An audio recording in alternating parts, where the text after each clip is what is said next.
Olá, eu me chamo Daniela Remião de Macedo e, juntamente com a Miriam Gonçalves, vou apresentar o nosso trabalho intitulado Poéticas Fotopictóricas: A Resistência das Fotografias Colorizadas à Mão. O objetivo dessa comunicação é refletir sobre a resistência dos processos manuais de colorização de fotografias, tanto por adição de pigmentos como através de processos químicos de tonalização. As nossas reflexões, elas surgem a partir de interesses em comuns que se expressam nos nossos processos de criação. O que nos interessa é resgatar essas técnicas, investigar aspectos históricos e seus múltiplos desdobramentos, buscando as melhores relações com as nossas produções criativas. A relevância da fotopintura para a arte é inegável. Em termos históricos, temos Johann Isering como sendo o primeiro fotógrafo a colorir daguerreótipos, e o Diderot, muito conhecido no século XIX, pela difusão do processo em função, devido à forma como ele trabalhava. A tradição se espalhou pelo mundo no século XX, inclusive no Brasil, principalmente no nordeste do país. Com a tecnologia digital, é uma tradição que, em algum momento, ela pareceu não estar tão viva, porém, a gente acredita que falarmos do processos de ateliê, nos parece fundamental para resgate desses processos antigos. Em relação à fotopintura ou pintura manual de imagens, como nos fala Lanford, nossas estratégias artísticas de hoje nos remetem a vários pioneiros e seus processos. Aqui no Brasil, nós também temos as nossas referências. A Thelma Saraiva e o mestre Júlio são alguns desses exemplos. A Thelma Saraiva nasceu na cidade do Crato, no Ceará, em 1928, e seguiu os rumos do pai, o Júlio Saraiva, que foi o primeiro profissional de fotografia daquele município. Em uma época em que só haviam fotografias em preto e branco, a Thelma deu cor às imagens, utilizando uma técnica especial de fotopintura, que usava tinta a óleo no lugar da tradicional aquarela. Ela começou nos anos 40, criando autorretratos, vestindo como as damas do cinema. E todo o processo era feito por ela. Ela preparava o penteado, a maquiagem, o figurino, fotografava a si mesma, ampliava e pintava sobre a imagem. E depois ela continuou utilizando esse processo em fotografias de outras pessoas, como nessa imagem que nós visualizamos. Um documentário está sendo feito chamado Todas as Vidas de Thelma, com a direção de Adriana Botelho, com previsão de ser lançado ainda esse ano. Mestre Júlio nasceu em Fortaleza em 1944 e desde muito jovem começou a trabalhar com o pai dele. Ele desenvolveu assim uma técnica super apurada em relação a fotopinturas, que passava por utilização de pincéis, algodão ou o próprio dedo para passar tintas do tipo látex ou a óleo, ou também o crayon, sobre fotografias 3x4, preto e branco. E aí ele colorizava elas. A partir lá dos anos 2000, quando processos digitais começaram a se estabelecer, ele acabou fazendo uma transição. Passou uma década trabalhando assim, mas depois ele retornou para processos analógicos, que atualmente ele faz com que eles compartilhem, né? Ele vai criar um tipo de hibridismo entre o analógico e o digital para trabalhar com esse processo de fotopintura.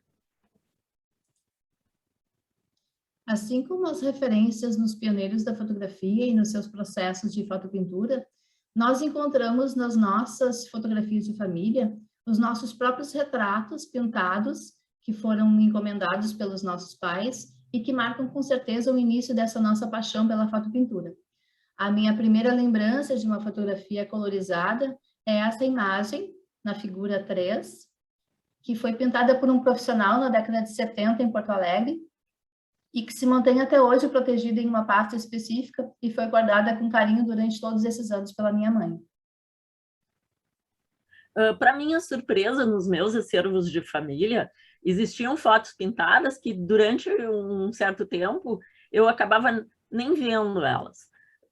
De repente, o meu interesse me fez percebê-las. E eu, por exemplo, esse retratinho, que é da minha infância, é um dos retratos pintados que eu encontrei, juntamente com outros, com 3x4 do meu pai, e retratos pintados de algumas tias minhas, eu passei a incorporá-los no meu processo criativo e eles passaram a fazer, a ter uma participação bastante intensa nos meus processos atuais. Esses trabalhos nós desenvolvemos durante o isolamento social e eles estão em exposição atualmente na Galeria Duque, em Porto Alegre, com outros trabalhos do Grupo Lumen, do qual nós fazemos parte.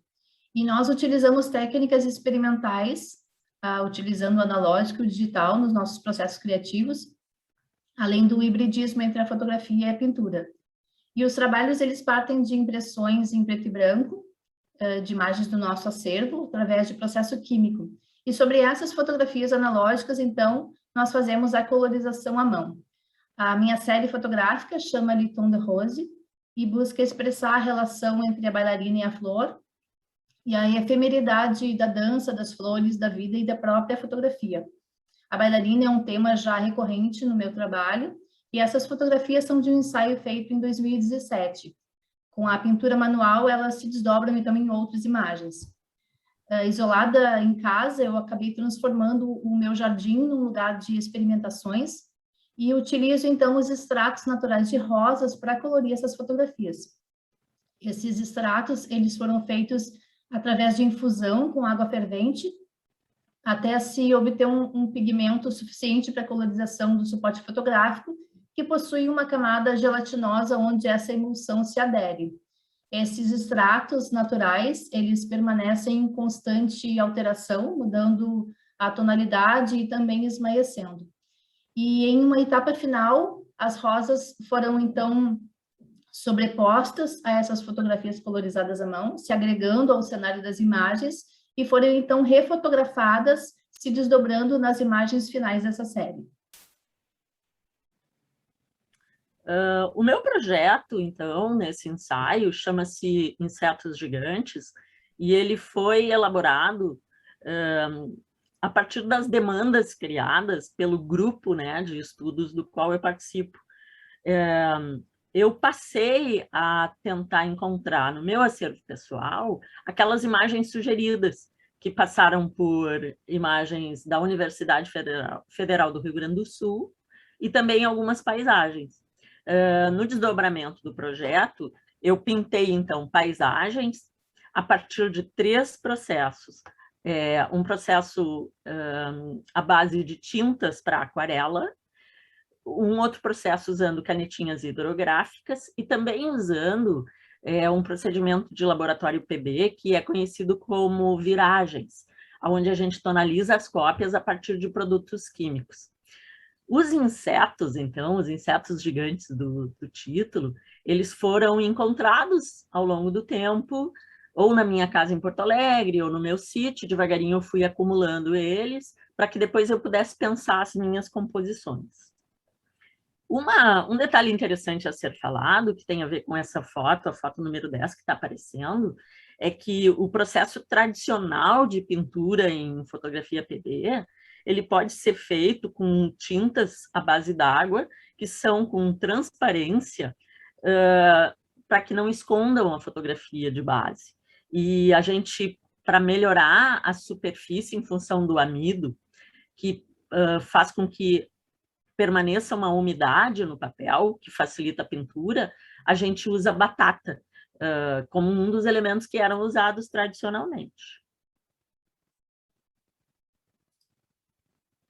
Então, nas nossas considerações finais, esse processo de criação das obras alarga os limites da prática fotográfica, explorando a nossa interferência como artista na transmutação das imagens originais, e esse apelo ao tátil, além do óptico da fotografia, ele evidencia a nossa busca por um outro tempo.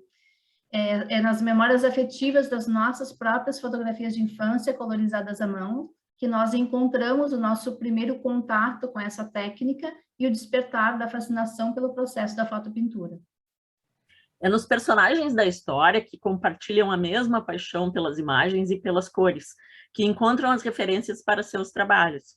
As sobreposições de camadas de cor e novos elementos adicionam significação poética às imagens, criando narrativas ficcionais, portanto, nos oferecendo os insetos gigantes que surgem nos mais diferentes cenários coloridos, as rosas que dividem o palco com bailarinas que se vestem com os extratos de flor, a releitura do antigo processo da fotopintura em uma resistência contemporânea nos oferece um novo espaço para experimentação e expressão, possibilitando o jogo entre os elementos fotográficos, seus jogadores em um horizonte de potencialidades.